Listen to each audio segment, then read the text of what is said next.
December নবম জাতীয় বেতন স্কেল সংশোধন। যমুনায় সর্বশেষ বৈঠকে প্রধান উপদেষ্টা নির্দেশ দিয়েছে। তো বন্ধুরা, আজকের এই ভিডিওটিতে আমি এই বিষয়ে বিস্তারিত আলোচনা করার পূর্বে এখন পর্যন্ত যারা যারা আমাদের এই নতুন চ্যানেলটি সাবস্ক্রাইব করেননি তারা সাবস্ক্রাইব করে পাশে থাকা বেল আইকনটি অল করে দিন। সরকারি চাকরিজীবীদের জন্য নতুন বেতন কাঠামো প্রণয়নের উদ্যোগ নিয়েছে নবগঠিত জাতীয় পে কমিশন। ইতিমধ্যে বিভিন্ন সরকারি কর্মচারী সংগঠন নিজেদের প্রস্তাব কমিশনের কাছে জমা দিয়েছে।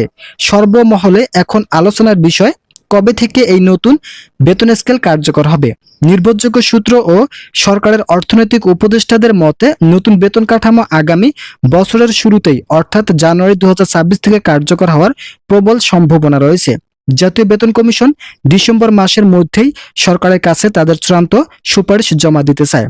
সরকারের সংশ্লিষ্ট সূত্র জানিয়েছে ডিসেম্বরের শেষ বা জানুয়ারির শুরুতে গেজেট প্রকাশ করা হতে পারে।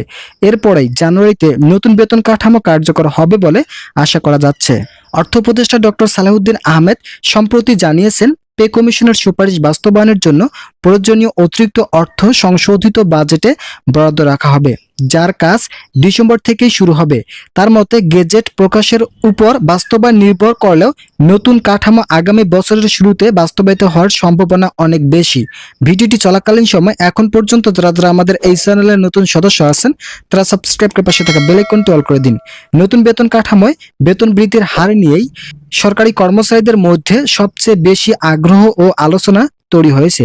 শিক্ষা উপদেষ্টা অধ্যাপক CR আবরার ইঙ্গিত দিয়েছে নতুন কাঠামোয় বেতন 50 থেকে 70% পর্যন্ত এবং কিছু ক্ষেত্রে 100% পর্যন্ত বাড়তে পারে।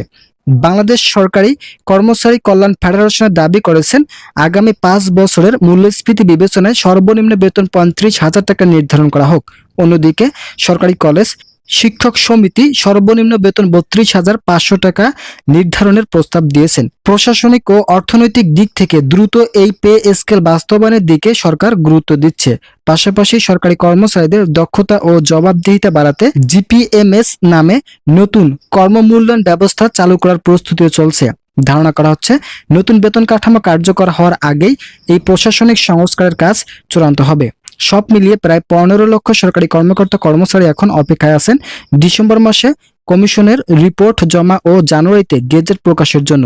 প্রশাসনিক প্রস্তুতি ও অর্থনৈতিক পরিকল্পনা সমন্বয়ে সবকিছু ঠিক থাকলে জানুয়ারি 2026 থেকে নতুন বেতন কাঠামো কার্যকর হবে বলে আশা করা যাচ্ছে।